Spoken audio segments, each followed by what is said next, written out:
Here's one car habit hardly anyone talks about, but it can save your engine in the long run. Before you drive off, always let your engine idle for 30 seconds after starting.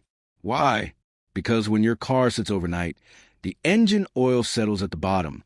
When you start in the morning, there's a few seconds before the oil fully circulates.